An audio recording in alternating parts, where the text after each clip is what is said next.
Welcome to another episode of Nerdtooine and Movie Podcast. I'm your host, Nerdtooine. Thank you so much for joining me.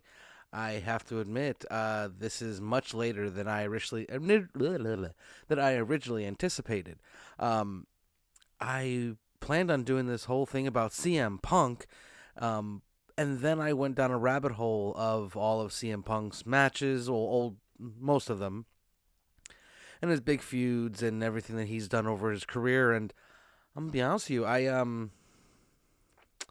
I may have to change my thought process on CM Punk. I have always said that I don't know how I felt. I didn't think he was as good as the best in the world. But after this episode, maybe that'll change. I will first want to say that this is going to be a full wrestling episode again. I apologize for anyone who comes from multi-fandom content. I usually do that, but this is going to be an entire episode again of wrestling. I am going to be moving all this wrestling content to another channel, Nerdtooine Wrestling. You can subscribe to that now. I can't post pretty much anything long-form content or go live for a few weeks, so if you go follow it now, a lot of this stuff will be over there moving forward. But until then, we're going to have it on my current podcast, which is a multi-fandom podcast, so it does kind of fall under multi-fandom. But today, we are going to talk about Phil Brooks, a.k.a. Chick Magnet Punk, a.k.a. Chicago Made, a.k.a. the best in the world, a.k.a. the Second City Saint, a.k.a. the Straight Edge Savior, a.k.a. the voice of the voiceless, a.k.a. CM Punk. Now, a lot has been said about CM Punk over the years. A lot of people have had some very harsh or positive, for that matter, feelings towards CM Punk. Love him or hate him, you can't deny that he is an absolute draw in the wrestling business. No matter where he goes, he creates buzz. That goes for when he showed up in AEW, that shows for his first run in WWE, and again so far now in his surprise second run in the WWE. Now, let's go over some of his accolades before we get into anything else. We gotta first state, this man has a very impressive career through all the indies, but he is a two-time WWE champion, a three-time WWE heavyweight champion, a two-time AEW world champion, an ECW champion, world tag team champion with Kofi Kingston in WWE, WWE intercontinental champion, ROH world champion, two-time ROH tag team champion with Colt Cabana, and numerous other championships all on the indies. He is a very decorated, if nothing else, wrestler in the modern era. He's also won back-to-back Money in the Bank in 2008, 2009, which is the only person to do so. He was inducted into the ROH Hall of Fame in 2022. He is the WWE Triple Crown champ, and he's also the fastest to do so at only 203 days. He has the sixth longest reign as WWE champion at 434 days, only behind the likes of Pedro Morales, Bruno Sammartino, Hulk Hogan, Bob Backlund, and current run by Roman Reigns. And by the way, Bruno has 2 runs in the top 5. So he is in the top 10, just outside the top 5 for longest WWE title reigns in the history of the business. He made his in-ring debut on August 2006 on ECW, and then he also left the WWE in 2014. He returned to wrestling in 2021 in All Elite Wrestling and had multiple backstage issues, which caused his firing in late September, which led to his surprise return to the WWE at Survivor Series War Games in Chicago. He also did have a brief stint in MMA where he was 0-1-0 with 1 loss and 1 no contest. He has also written comic books, co-written. He wrote the introduction for the hardcover edition of Marvel Comics 2012 crossover event, Avengers vs. X-Men, which he called Geek Dream Come True. He partly wrote Thor Annual Number 1 in 2015. He also co-wrote The Most Cursed, which appeared in Vertigo Comics, Strange Sports Stories Number 3, and then co-wrote in 2015 Marvel Comics ongoing Drax series, and also co-wrote a one-shot Marvel Masters of Kung Fu in 2017. This man has accomplished a lot both in and out of the ring. Now, my whole stance on CM Punk was he was great on the mic, but I just didn't get why everyone thought he was so good in ring. Now, after doing research for this episode, I think I may have let my personal biases get in the way of an actual critique of this man's talent. And there's a lot of reasons for that. And I think now looking back, he was just ahead of his time, really, because if you look at what he was doing with Vince, it is very similar to what MJF was doing with Tony Khan when he was, exploding on him and getting his mic shut off. I mean, it's very, I'm going to say that without CM Punk, there is no MJF. Not saying that he's better than MJF or doing any type of tribalism BS. I like both products. I like AEW. I like WWE. I like ROH when I have been able to watch it. I like New Japan, GCW. I mean, there's a lot of great independents that are awesome. I just like wrestling. I'm a very big fan of all content. Like when I read comic books, I don't read just Marvel or DC. I read Marvel, DC, and Indies. It just makes no sense to be this tribalistic, lost in space kind of thing where you have to only like one or the other.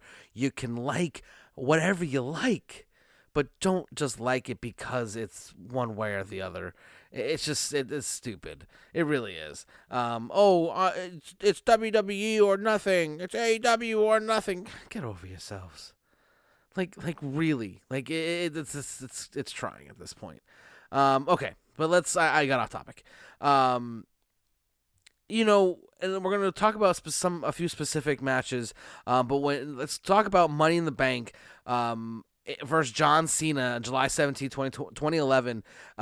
This whole storyline was honestly long before its time. You really look like it. CM Punk, one thing I will say always about him is he is so good at, whether it's intentional or not, blurring the line between what is real and what is part of the story. Because when he got screwed over by Vince McMahon, like, you really thought it was going to be over. Like, you thought that he was going to come out, call for the bell. You thought it was Screwjob Part 2. And then that's not what happened. Like, he even called, was like, hey, get Del Rio out here right now. He's the world, he's got the championship. He's got the Money in the Bank. And he did come out, and then Punk kicked him in the head and slithered his way out of the arena, blowing kisses at Vince McMahon, with the title, as he was saying, I'm winning this title and I'm leaving because his contract was up. I gotta say, it's very... you look at it back there, you look at it now, it's like, man, what was real and what wasn't? And, I always say, time and time again, we talk about wrestling, that when wrestling is at its best is when you're forgetting that it's scripted. When you're watching and thinking that this is a real competition and not something that the outcome is already already decided. And CM Punk, throughout his entire career, has always been just maybe he's the physical embodiment of that saying, because people outside of the wrestling business, even the ones that are in it, may not like him outside but work with him because it's professional. There's a lot of people that just don't like him as a person. Whether that's valid or justified, that's up to each individual person. That's not something for me to discuss. But he's, for his entire career, basically been the embodiment of what is it real? Because there's so much outside of the ring and business heat that he gets.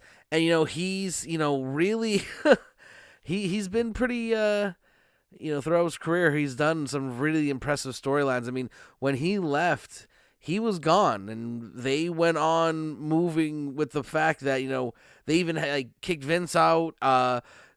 Triple H is the COO. He was voted out of the board. Vince crying, getting his "Thank you, Vince" chants. And I think this is start of the beginning of where Triple H started learning his type of story, like his craft of storytelling, because this is very well done. Immediately started a tournament it was an 8-man tournament that ended with The Miz and Rey Mysterio. Rey Mysterio wins the title, and this is all on July 25th. Remember, CM Punk left on the 17th. And then Triple H basically said, "Well, Rey, you won. I've spoken to Rey, and he knows he won, but he's gonna have to defend that title tonight," which was, I think, maybe the only time that there was a double WWE Championship match on Raw. But he straight up, has another match. Cena wins the title. And all throughout the night, he's talking about how he's heard the fans and listening. He's going to bring somebody back. First it's, you got JR is one of the people that he brings back. And of course, to me, JR is my favorite commentator of all time. It's something about the way, again, he's another one of those people who help make it feel real. Oh my God, he's got a family. Oh, don't do this. Like he just made it feel that much realer. More real, I guess, is the proper way to say that. But he brought back John Morrison. So he's like, maybe those are the people he's talking about. And then after, there's also Michael Cole. Let's take a second to talk about Michael Cole. Michael Cole went from being probably one of the most hated people in WWE, went from just a little reporter backstage to commentary to, I mean, granted, he is undefeated at WrestleMania, but he was a villain, he was a heel, and now he's one of the most respected people in the business, very justifiably so. And I just want to give him his flowers while I can, and also tip my cap to Corey Graves, who I give a lot of shit to. He is very much the heel commentator, which at one point Cole was as well. And now I look back thinking, man, I respect Cole so much now. Corey Graves might be that in a few years if he keeps working in the WWE or, in commentary in general. But yeah, JR, Michael Cole had a meltdown, calling JR, cuts his promo standing on the desk, making saying JR is basically the Walking Dead, and it was a promo that today, if that promo happened, they would have cut it. they would have cut that shit in a minute. But at the end of the show, Rey and Cena have a match. Cena wins, and then Punk's music hit, and he walks out with his title belt. So now for the first time ever, they have two legitimate WWE champions.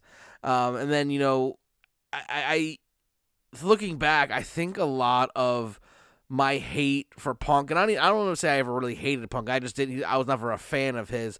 Is because in a lot of his stories and a lot of his big matches, he's going up against some of the best, some of the greatest of all time, and people who I enjoy much more, like John Cena, Undertaker, Randy Orton. These are all people that you're supposed to cheer for, and he's in there taking these Hall of Famers or future Hall of Famers to the absolute limit. And we'll get more into that in a little bit, but he might be the best in the world. I don't know if he ever truly was the best in the world, but there's no argument that he's one of the best. He may have been 2, maybe 3 a few times, but for the most part, he's in that discussion. He's at least in the discussion. Anyone who argues that, I believe, is just wrong. I was a big Cena fan back in the day. I was one of the few people who would have cheered for Cena and didn't say Cena sucks. So when you have this polarizing figure like Punk coming at the guy I like, my favorite wrestler at the time, active wrestler, and saying he's a fake champion. And, I didn't get it. I didn't understand Punk, and Jerry King Lawler even said, I never thought he was that good. Well, besides his infamous pipe bombs and he's great on the mic, I've always said that. I get that. But I kind of saw him as just someone that was always running his mouth, even though he was just saying what was on his mind. And, he was a new breed of superstar like we have now a lot more of. I say it again, man. CM Punk walked so MJF could run. I definitely feel that. And I was a Cena's fan, and at the time, someone who's calling him, head of the straight edge society. I'm no straight edge. I never once claimed to be. So, and it felt like he was shoving it down my throat, which is what a lot of people felt for Cena. And then later down the line, the same thing for Roman Reigns. I definitely think my personal bias has definitely clouded my judgment on the quote-unquote greatness of CM Punk, because match after match that I watch with some of these all-time or future Hall of Famers and all-time greats are bangers. Like, he had 2 back-to-back amazing pay-per-view at the time, now PLE, victories over John Cena. He took someone like The Undertaker, someone like Randy Orton, to the absolute limits. He's impressive. He beat The Shield in a handicap match. The Shield. And in case those who don't remember, The Shield is blue-eyed Roman Reigns, the Seth Rollins before he was the Visionary, and the Lunatic Fringed, or one of the best in AEW at the current moment, John Moxley, who was Dean Ambrose at the time. But he beat The Shield at TLC. He challenged Undertaker in a Hell in a Cell as a champion, and it took a last ride, a chokeslam, a boot to the face with a steel chair, and a tombstone pile driver to defeat Punk. And that's The Undertaker in Hell in the Cell. He took Brock Lesnar to the absolute limit in a no DQ match, which included Punk escaping the Kimura lock into a triangle choke, got slammed twice, and kept it locked in. After 2 Lesnar slams, he kept it locked in. He then went up to the top rope, did a chair-assisted elbow drop, countered the F5 into a DDT, multiple interferences by Paul Heyman. He did, in fact, get to punch him in the face and did put him into his vice, which is his hold. And then finally, a F5 onto a chair put him down. He took on Randy Orton. Took him to the limit. He actually slithered out of an RKO. Who does that? Very few people. He did then, granted, go up to the top rope and get an RKO out of nowhere from the top rope. But at the same time, this is the legend killer Randy Orton.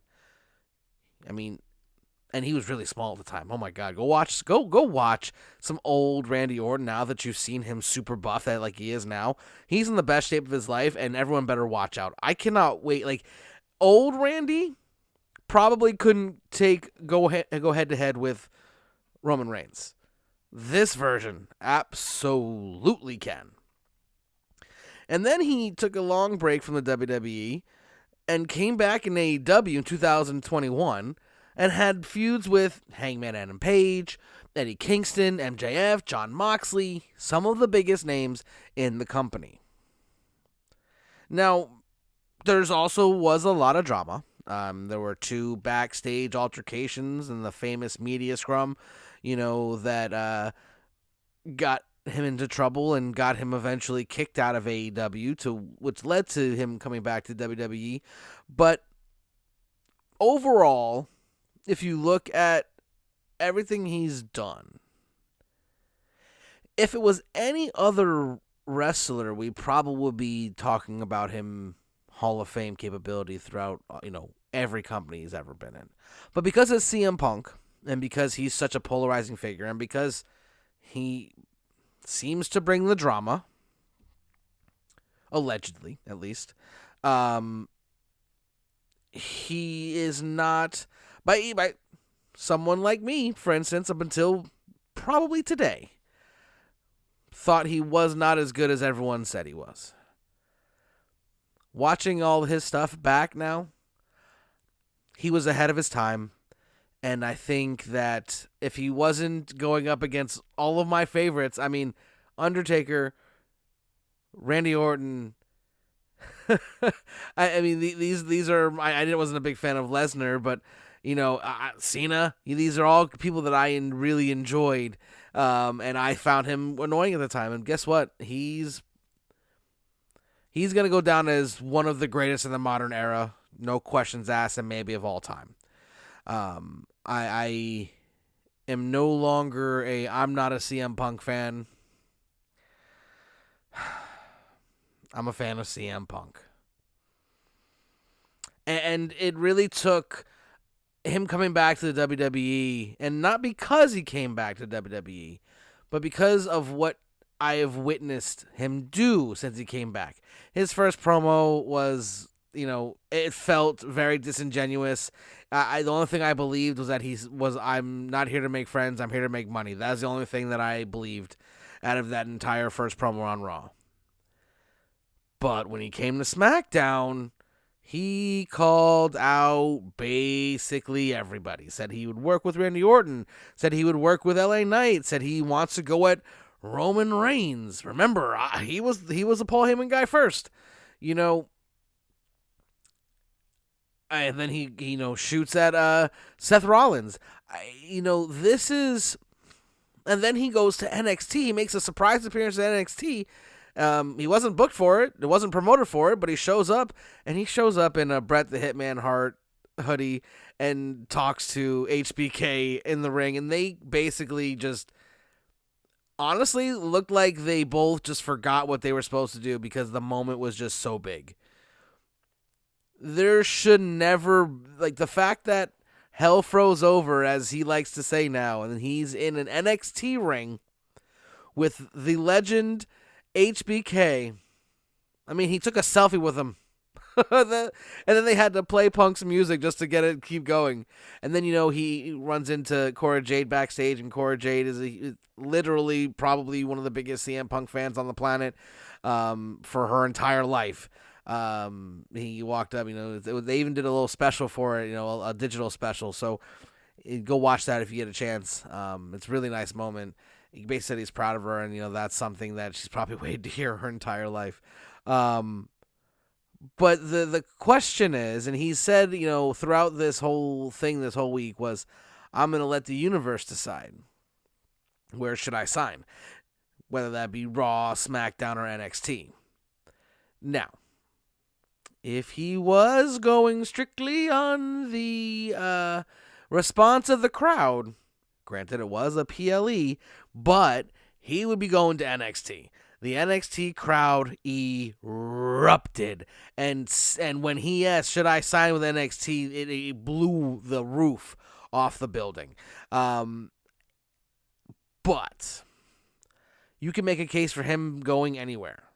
NXT could be a complete fresh slate.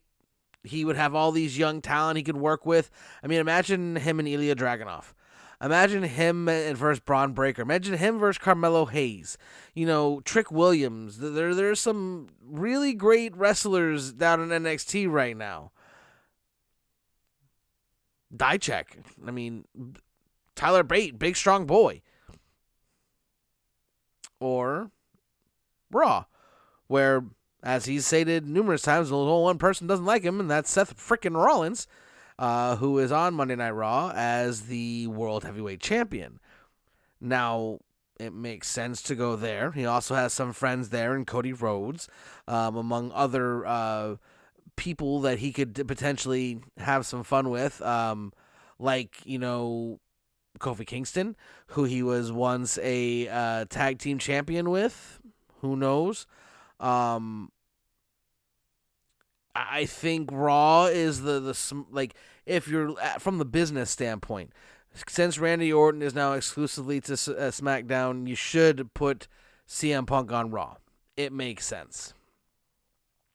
But I have a third option. And I think, to me, this sounds more Punk than anything. More CM Punk than anything. What about he comes out to sign his contracts, he takes both of them, and then he pulls out from his pocket a third contract, or maybe a fourth if HBK is there with NXT contract in hand. A fourth contract that he already has signed and already has Triple H's signature on it. So all of this meant nothing, and he just wanted to get praise from each individual general manager and get his flowers under some false pretenses, pulling a sly CM Punk kind of thing.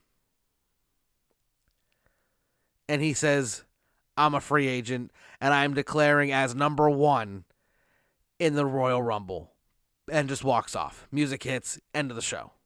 Now, granted, this episode is going to release technically on Monday morning. I am finishing, like, every episode of Nerdtooine and Movie Podcast is supposed to come out at around 11 a.m. Sunday mornings. But like I said, I went down a rabbit hole doing some CM Punk research for this episode, and it was definitely pushed a little longer than it was supposed to be.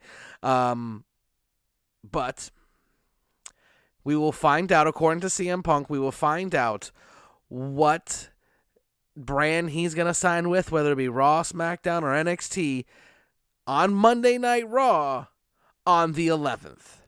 So if you watch this after the 11th and he's already signed somewhere, obviously, when I said about him being a free agent, doesn't make any sense to you. But that's why. And I am really excited. Now, one thing you got to look at, CM Punk's number one goal here. I mean, I'm sure it's probably to make some money, or whatever, but he wants to main event WrestleMania. That's what he wants. So you can guarantee, in my opinion, the most well-behaved and amazing CM Punk you can imagine from here until WrestleMania. Now, I don't know how long his contract is. I've heard that it's years, which would be interesting. But from here to WrestleMania, I think we're going to probably see some of the best work of CM Punk's career. Because especially if he goes free agent, man, you never know where he'll show up. So it'll increase ticket sales for all three brands, because you will never know when he's going to show up. It's not like Roman Reigns where they're like, oh, he hasn't been here for months. Roman Reigns will be here next week. You literally would have to buy tickets for Raw, SmackDown, and NXT every single week, because you never know when CM Punk was going to show up next, because he's a free agent and can do whatever he wants. Could you imagine CM Punk off the leash? I mean, you can always argue that, Paul Heyman always used to rein him in when he was going punkish, but now he's got no one to rein him in. Let this CM Punk character cook on every single show, especially if you've got him for a few years. Get the best out of him right now, right this very moment when he's going to do his best work. Because, I mean, there are just so many great matches that can be had from now until WrestleMania, especially since there's no PLEs for the rest of this month. And then there are some moving forward. You got Royal Rumble coming up. He's going to be in it. I don't know if he's going to win. I kind of hope he doesn't win, because it would just be a trend where some big name comes back right before the Royal Rumble and he's going to win it. I mean, Cody Rhodes did that last year. I mean, granted, he was here for some bit, but he had to get surgery, so he came back, but like, unless he enters number one. If he enters number one and goes the distance, give him whatever, he wins. Bravo. And I will say this, if I was a WWE Superstars, I'd be looking when the next event is in Chicago, because no matter who you are, you're losing that day. CM Punk is walking out of the WWE with a championship or a win in Chicago.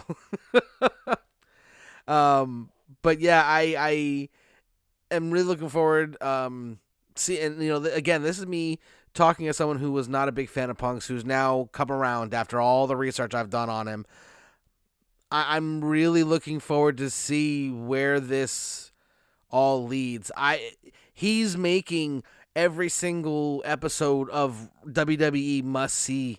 He's gonna make every PLE a must see, and that's why I can't believe they would limit that by saying he's only gonna be on Raw. Now, granted, you can make the case that he's gonna be only on Raw because they're trying to sell the rights to Raw so that they can have that. The TV deals are coming up, so maybe again as a business decision, I get why you would want him only on Raw, but I mean, man, you're literally an appearance away every single night from an eruption at your arena, at the arena that your event is being held at. He just has to show up, and he could go the Cody Rhodes route. Cody Rhodes doesn't wrestle that much on TV, hasn't, and for quite some time. He comes and does his promos and wrestles the big matches, the main events. Yeah, I mean, great, good. I'm not complaining. For the record, I want to make sure that's very clear. I'm not complaining here. I'm just saying, all he has to do is show up. All CM Punk has to do, all Roman Reigns has to do, all any of these megastars, MJF, all they have to do is show up. They don't even have to get into tights. And if you've got a happy CM Punk who is willing, a few years ago, you think CM Punk would have gone to NXT? He would have taken that as a slight, like, why are you sending me down to NXT? He just apparently was just in the neighborhood because he was. I mean, he posted a picture that he was at the WWE headquarters, so it's not like that's a lie. But yeah, I mean, what are you gonna do? I mean, this is a happy Punk who's happy to be quote unquote home. Whether you believe he thinks it's home or not, that's up to you. But I'm really excited. I wasn't, like, believe me, if you go check some of the past episodes, I was furious, almost borderline furious that he upstaged Randy Orton's return because I'm a Randy Orton guy. And again, my personal biases getting in the way. So if you do anything with this episode, if you listen to it and think, man, maybe my personal biases getting in the way of me liking this, liking CM Punk, I would also recommend, if that is the case, or even if it's not the case, maybe look at some things you've already made a decision about, some things that you have said, I hate, or that you've just made a conscientious effort that you didn't like, or like if you like only Star Wars, why don't you go watch some Star Trek? Give it a shot. If you don't like it, but give it a shot. Give it an honest shot. If you only like Marvel, why don't you go read some DC comics, or better yet, some indie comics? You don't like it, fine, but at least give it a shot. This tribalistic, like, I can only like one company is very childish, and honestly, all it does is limit your content that you can consume. If you want to limit your own content, that is entirely on you, but I would like you to consider, maybe, just maybe, that you might be wrong, as I clearly was about CM Punk. All I can do is, you can lead a horse to water, but you can't make him drink. I can talk till I'm blue in the face. People whose minds can't be changed no matter how good you are at your job. But just give some things a shot. Whether that's a new comic book, a new movie, a new TV show, a new actor, a new relationship, a new friend. Take a shot. Take a shot. Until next time, this is Nerdtooine, signing off. You stay nerdy, my friends.